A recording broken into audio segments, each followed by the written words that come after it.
This week we're talking about tracking macros and using flexible dieting as an approach to our health and fitness goals. And part of this approach, it entails knowing how to read and understand the nutrition labels on the foods that we eat. Now, some foods will come without a nutrition label. These are usually your produce foods, your fresh produce. But many of the foods that we eat come in packages, and within those packages is a nutrition label. And it's important to be able to understand this nutrition label and to see through some of the marketing gimmicks and tricks that are used to make foods seem healthier than they may actually be. All right. So the first thing that we want to look at anytime we're looking at a nutrition label is the serving size. Okay. So that's right there up at the top. Serving size, 1 pouch, servings per container, 4. Now, the important thing with serving size is to recognize that you are in fact having 1 serving. So this is important whether you're weighing food, measuring food, or eating out of a package. For instance, there are certain foods like Pop-Tarts and Lenny and Larry's cookies that come in kind of misleading serving sizes. So when you grab a package of Pop-Tarts, you would imagine that a serving would be 2 of those tarts, 1 package, but in fact it's 1 tart and there are 2 servings per package. All right, this is one of the ways that manufacturers of food and the marketers who work for them can make food seem lower in calories and lower in the so-called bad ingredients. All right, so from there, after we look at the serving size, we want to move down and we want to look at the calories. All right, so that's going to be this number right here. For this, it's 320 per serving. Okay, that's for 1 pouch, 1 cup, 1 measurement of whatever it may be. Now, if you were to eat more than 1 serving, you would have to translate that calorie number into servings. Following the calories, we want to look at 3 main items. Okay, this is your total fat. This is your total carbs and your protein. Okay. Now, for everyone, it's going to be a little bit different, and depending on the situation that you're in, it may also be different. But in a general sense, I always look at protein first because this is usually where people are lacking the most, and it's one of the most important, if not the most important macronutrient.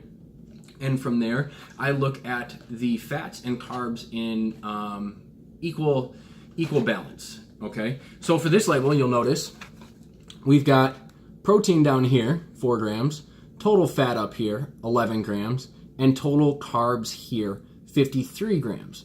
All right, now remember, that's for a single serving. Now, after you've taken into account those general macros, and that would be good enough for most people doing flexible dieting, but we aren't most people, and the idea is to go for optimal health and not just good.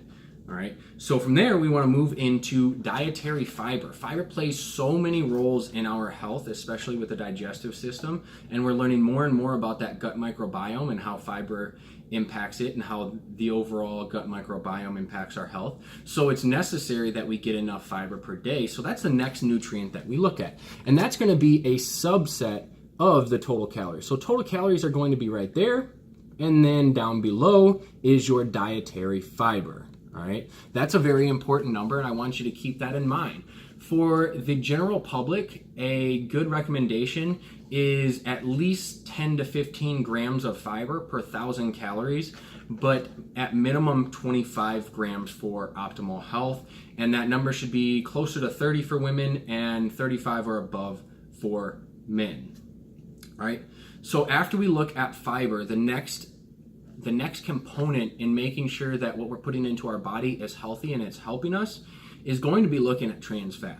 Now, there's been a movement, the government has passed a law that is working to remove trans fat from the foods that we eat, or added trans fat, I should say. There are some naturally occurring trans fats, and those have actually been shown to have health benefits, but they're also in very small quantities, and they aren't the kind of trans fats that are man-made and are negative for your health, things that are actually very bad for your health. And so trans fat is something that we want to minimize to 0. We want to have 0 at all costs. If you get a little bit of trans fat here and there, it's not going to kill you per se, but if every day you get a little bit, that's going to add up to a chronic intake of trans fat, and that can be a bad thing. Okay, so there's two things that you have to be wary of here. First, does it say that there is trans fat? And if so, you probably want to get rid of that food. It shouldn't be in your diet. This is going to be your deep fried foods, your baked goods, many of those prepackaged pastry type foods. Now, as I said, the laws have kind of been pushing trans fat out of our foods, and so manufacturers have gotten ahead of this, who are on the right path, and have removed those from the food. So a lot of those goods may now no longer have trans fat, and that's a great thing. Now there's a second area, and I'll show you both of these, that you need to be wary of trans fat, because if there's less than 0.5 grams of trans fat per serving of 14 grams, then they can mark it as 0. They can round down. Okay, so this gives food manufacturers a little bit of wiggle room to actually use trans fat in their foods without telling you. Now, when you are weary of a food, or you think a food may have trans fat, or you just want to be as careful as possible, it's important that you read the ingredient label. This is below the nutrition label, or next to the nutrition label, sorry, and it will tell you exactly what's in that food. So let's go into some of the details here. So over under total fat, and let's see if we can get this to, there we go. All right, so right over here, you're gonna see trans fat. Now we want that number to always be 0, but that doesn't always mean that there is no trans fat. Then we're going to look right here in the ingredients, and we're gonna look for something called partially hydrogenated oils. If you see partially hydrogenated oils in your foods, regardless of what it says about trans fat, there is in fact trans fat in that food, and you should probably avoid it at all costs, or as much as you possibly can. Okay, so that's the probably the most important thing to avoid in your health as far as nutrition goes.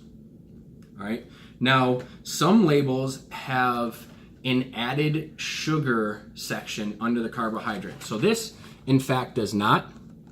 All right, so you'll notice if it will clear up. Okay.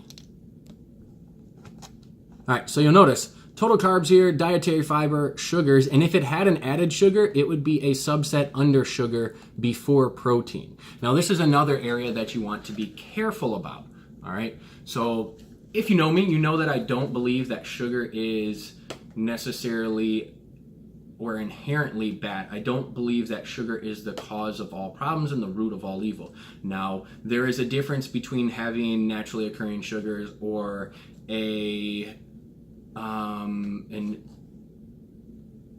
okay amount of sugars, I guess you could say, for lack of a better words, or a mediocre level of sugars, than consuming sugars and added sugars in excess. And that number is going to vary for each and every person based off of your specific health, as well as how how well you process sugar and some of your different health markers.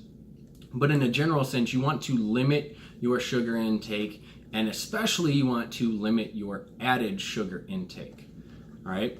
And then there's going to be one more area on a nutrition label that I think is pretty important, especially nowadays as more people become conscious of different allergens and intolerances that they may or may not have to food. Now, that's a different discussion, but if you do have an allergy or an intolerance, or you think you might, then you want to check this out.